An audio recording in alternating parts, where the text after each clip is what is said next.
చరిత్రను వక్రీకరించడం పాకిస్తాన్కు కొత్తేమి కాదు. కానీ దశాబ్దాలుగా తాము ద్వేషించిన చరిత్రనే ఇప్పుడు అకస్మాత్తుగా నెత్తిన పెట్టుకుని ఊరేగటం వెనుక అసలు కథేంటి? 1947కు ముందు ఉనికిలోనే లేని ఆ దేశం అఖండ భారతదేశానికి చెందిన సనాతన సంస్కృతిని, సింధులోయ నాగరికతను తుడిచిపెట్టేందుకు దశాబ్దాలుగా కుట్రలు చేసింది. మహ్మద్ బిన్ కాసిం దండయాత్రతోనే తమ అస్తిత్వాన్ని మొదలైందంటూ పాఠ్యపుస్తకాల్లోనే ఇస్లామిక్ ఐడెంటిటీని మాత్రమే రుద్దింది. హిందూ బౌద్ధ కట్టడాలను ధ్వంసం చేస్తూ మైనార్టీలను అణిచివేస్తూ వచ్చింది. ఇప్పుడు అకస్మాత్తుగా భారతదేశ సంస్కృత భాష మీద, తక్షశిల వారసత్వం మీద ఎనలేని ప్రేమ పుట్టుకొచ్చింది. సంస్కృతానికి పురిటిగడ్డ భారతే కాదు, పాకిస్తానే అంటూ సోషల్ మీడియాలో సరికొత్త ప్రచారాలకు తెరలేపింది. దౌత్యవేత్తలను పిలిచి మరి ప్రాచీన సంస్కృతిని చూపిస్తూ మురిసిపోతుంది. ఇంతకాలం లేని ఈ ప్రేమ, చారిత్రక ప్రేమ అకస్మాత్తుగా ఇప్పుడు ఎందుకు పుట్టుకొచ్చింది? దీని వెనుక అస్సలు లీల ఏంటి? భారత్ కొట్టిన దెబ్బకు పాక్ గతం గుర్తొచ్చిందా? Let's watch this story. పాకిస్తాన్కు సనాతన గతం ఇప్పుడు గుర్తొచ్చిందా? సింధు నాగరికతపై పాక్ హఠాత్తు ప్రేమెందుకు? సింధు వాటర్ దెబ్బకు పాక్కు దయ్యం వదిలిందా? పాకిస్తాన్ 1947కు ముందు ఈ దేశానికి ఎలాంటి చరిత్ర లేదు. పాకిస్తాన్ భౌగోళిక ప్రాంతమంతా అఖండ భారతదేశంలో భాగమే. సింధులోయ నాగరికతతో పాటు ప్రాచీన విశ్వవిద్యాలయమైన తక్షశిల వంటి చారిత్రక ప్రదేశాలన్నీ ఋగ్వేదం రాయబడిన సప్త సింధు ప్రాంతంలో భాగమే. ఇవన్నీ సనాతన భారతీయ సంస్కృతికి, చరిత్రకు నిలయాలు. అయితే దేశ విభజన తర్వాత పాకిస్తాన్ తన ఉనికిని చాటుకోవడానికి, తన ప్రత్యేక ఇస్లామిక్ ఐడెంటిటీని నిరూపించుకోవడానికి కుట్రలు పన్నింది. తమ పాఠ్యపుస్తకాల్లో ప్రాచీన భారతీయ చరిత్రను, హిందూ బౌద్ధ మూలాలను చాలా వరకు పక్కన పెట్టింది. మహ్మద్ బిన్ కాసిం దండయాత్రతోనే తమ చరిత్ర మొదలైందనే భావనను దశాబ్దాలుగా ప్రచారం చేసింది. హిందూ సంస్కృతికి, సింధు నాగరికతకు చిహ్నాలైన కట్టడాలను, ప్రాంతాలను ధ్వంసం చేసింది. అప్పటి వరకు హిందూ పేర్లతో ఉన్న ప్రాంతాలకు ముస్లింల పేర్లను పెట్టుకుంది. విభజన సమయంలో హిందువులపై జరిగిన ఘోరమైన హింస, ఊచకోతలు మానవ చరిత్రలోనే ఒక పెద్ద మచ్చగా మిగిలిపోయాయి. ఆ సమయంలో లక్షలాది మంది హిందువులు, సిక్కులు తమ ప్రాణాలను, ఆస్తులను కోల్పోయి శరణార్థులుగా భారతదేశానికి వలస రావాల్సి వచ్చింది. విభజన తర్వాత కూడా పాకిస్తాన్లో మిగిలిపోయిన హిందువులు, సిక్కులు, క్రైస్తవుల పరిస్థితి కాలక్రమేణా దిగజారింది. సింధు రాష్ట్రంలో మైనార్టీ వర్గాలకు చెందిన అమ్మాయిలను బలవంతంగా మత మార్పిడి చేసి పెళ్లిళ్లు చేశారు. హిందువులు, హిందూ సంస్కృతి, సింధు నాగరికత విషయంలో పాకిస్తాన్ పాలకులు ఎంతో ఘోరంగా వ్యవహరించారు. అలాంటి ఉగ్రదేశంలో ఉన్నట్టుండి ఇప్పుడు అత్యంత విచిత్రమైన మార్పు ఒకటి చోటు చేసుకుంది. అయితే ఈ మార్పు జరుగుతున్న సమయమే ఇప్పుడు పలు అనుమానాలకు తావిస్తోంది. దశాబ్దాలుగా పాకిస్తాన్ ప్రపంచానికి ఒకటే చెప్పుకుంటూ వచ్చింది. సింధు ప్రాంతాన్ని మహ్మద్ బిన్ కాసిం జయించడంతో తమ దేశ అస్తిత్వం మొదలైందని గొప్పలు చెప్పేది. పాకిస్తాన్కు ఏమాత్రం సంబంధం లేని చరిత్రను తీసుకొని తమదని వాదించింది. తమ పాఠశాల పాఠ్యపుస్తకాల్లో కూడా కేవలం ఇస్లామిక్ గుర్తింపును మాత్రమే ఫోకస్ చేసింది. పాకిస్తాన్ ప్రాంతంలో ఉన్న సింధులోయ నాగరికత, ప్రాచీన భారతదేశం, సంస్కృత భాష వంటి వాటికి అక్కడ అస్సలు గుర్తింపు దక్కలేదు. కనీసం వాటిని గౌరవించిన పాపాన పోలేదు. కానీ ఇప్పుడు అకస్మాత్తుగా అంతా మారిపోయింది. ఎందుకో తెలుసా? నీటి వివాదం తెరపైకి రావటమే ఇందుకు కారణం. పహల్గామ్ ఉగ్రదాడికి ప్రతీకారంగా భారత్ సింధు జలాల ఒప్పందాన్ని తాత్కాలికంగా పక్కన పెట్టింది. ఈ దెబ్బతో పాకిస్తాన్కు అప్పటి వరకు పట్టిన ముస్లిం దయ్యం వదిలిపోయింది.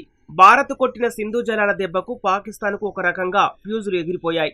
భారత్ తీసుకున్న ఈ నిర్ణయంతో పాకిస్తాన్కు ఏం చేయాలో పాలుపోవటం లేదు. భారత్ను నిలువరించేందుకు లీగల్, డిప్లొమాటిక్, ఎమోషనల్ ఇలా అన్ని రకాల వాదనలను తెరపైకి తెచ్చింది. పాకిస్తాన్ ప్రయత్నాలన్నీ విఫలమయ్యాయి. సింధు జలాలను నిలిపివేస్తే అణుయుద్ధానికి దిగుతామని కూడా బెదిరించింది. కానీ ఉగ్రదేశం బెదిరింపులను భారత్ పట్టించుకోలేదు. దెబ్బకు పాకిస్తాన్కు అసలు తత్వం బోధపడింది. ఇప్పుడు ఏకంగా నాగరికత వాదనను కూడా ఎత్తుకుంది. సింధు నాగరికతకు అసలైన వారసులం తామేనని పాకిస్తాన్ వాదిస్తోంది. గతంలో ఈ పేరును ఉచ్చరించడానికి కూడా పాకిస్తాన్ ఇష్టపడేది కాదు.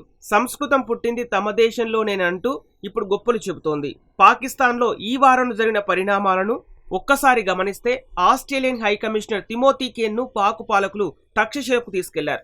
అక్కడి సాధారణ హిందూ వారసత్వాన్ని కొనియాడారు. ఆ మరుసటి రోజే పాకిస్తాన్లోని సాంస్కృతిక వారసత్వాన్ని రక్షించడానికి బ్రిటిష్ హై కమిషనర్ సరికొత్త యూకే నిధులను ప్రకటించారు. అదేదో పాకిస్తాన్ ఇప్పుడే తక్షశిలను కనిపెట్టినట్లుగా యూకే ఎగిరెగిరి గంతేసింది. ఇన్నాళ్ళు ఈ సాంస్కృతిక వారసత్వాన్ని ధ్వంసం చేస్తున్నప్పుడు మాత్రం అదే బ్రిటన్ మౌనంగా ఉండిపోయింది. ఇక పాకిస్తాన్ తీరు చూడండి. ఇప్పుడు సంస్కృత అధ్యయనాలపై అకస్మాత్తుగా దృష్టి పెరిగింది. సంస్కృత భాషకు అసలైన పురిటిగడ్డ భారత్ కాదు తమ దేశమేనని వాదిస్తోంది.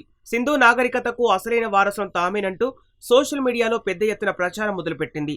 ఇవన్నీ కేవలం కాకతాళీయంగానే జరుగుతున్నాయంటారా?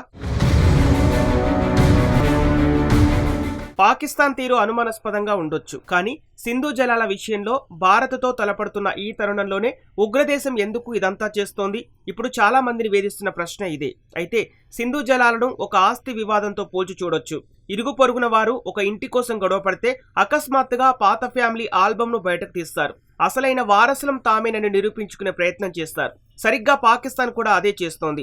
దశాబ్దాలుగా నిర్లక్ష్యం చేసిన ఇస్లామిక్ పూర్వ చరిత్రపై పడిన దుమ్మును పాకిస్తాన్ ఇప్పుడు దులుపుతోంది. ఎందుకంటే ఆ చరిత్రే సింధు జలాలపై ఇస్లామాబాద్ వాదనను బలపరుస్తోంది. పైగా కొంతమంది పాకిస్తానీ నేతలు ఈ లింకును బహిరంగంగానే ఒప్పుకుంటున్నారు. ఒకానొక సందర్భంలో తామే సింధు నదికి అసలైన రక్షకులమని Pakistan People's Party PPP chairman Bilawal Bhutto Zardari ప్రకటించారు. అంతేకాదు ఈ వాదనను నేరుగా సింధులోయ నాగరికతకు ముడిపెట్టాడు. ఇది పురావస్తు శాస్త్రం ఏమాత్రం కాదు, పాకిస్తాన్ చేస్తున్న పక్కా రాజకీయం. అందుకే ఈ అకస్మాత్తు చారిత్రక ఆవిష్కరణ మరింత ఆసక్తికరంగా మారింది. సంవత్సరాల తరబడి పాకిస్తాన్ ద్విజాతి సిద్ధాంతాన్ని బలంగా నమ్మింది. భారతదేశ సాంస్కృతిక నాగరికత గతం నుంచి తాము వేరని చెప్పుకుంటూ వచ్చింది. జియా ఉల్ హక్కు హయాంలోనైతే ఆ దేశ గుర్తింపు మరింత లోతుగా ఇస్లామీకరణకు గురైంది. కానీ ఇప్పుడు అదే పాకిస్తాన్ అకస్మాత్తుగా తక్షశిల, మొహంజోదారో సంస్కృతాన్ని తెరపైకి తెస్తోంది. అలాగే ఆ దేశం పుట్టుక కంటే వేల సంవత్సరాల క్రితం నాటి ప్రాచీన నాగరికతను ఘనంగా కీర్తిస్తోంది. మరి ఇంతలా ఎందుకు మారింది? సమాధానం చాలా సులభం. సింధు జలాల వివాదమే పాకిస్తాన్ తీరును మార్చేసింది. ఒప్పందాలపై చర్చలు జరపవచ్చని, దౌత్యం సంభవించవచ్చని, అంతర్జాతీయ ఒత్తిళ్లు కూడా ఎప్పటికప్పుడు మారిపోతుంటాయని పాకిస్తాన్కు బాగా తెలుసు.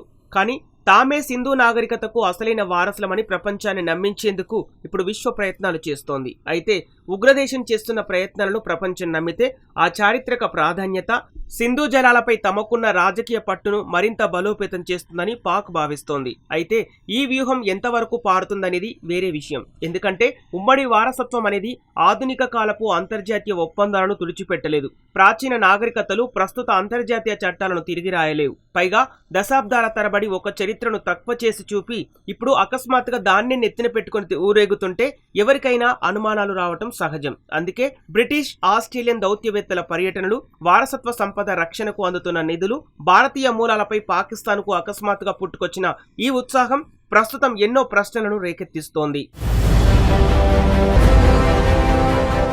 ఎందుకంటే అంతర్జాతీయ రాజకీయాల పోరాటంలో చరిత్రను అకస్మాత్తుగా ఒక పావుగా వాడుతున్నప్పుడు జనాలు ఆ సంబరాల వెనుక ఉన్న గొప్పదనాన్ని చూడరు.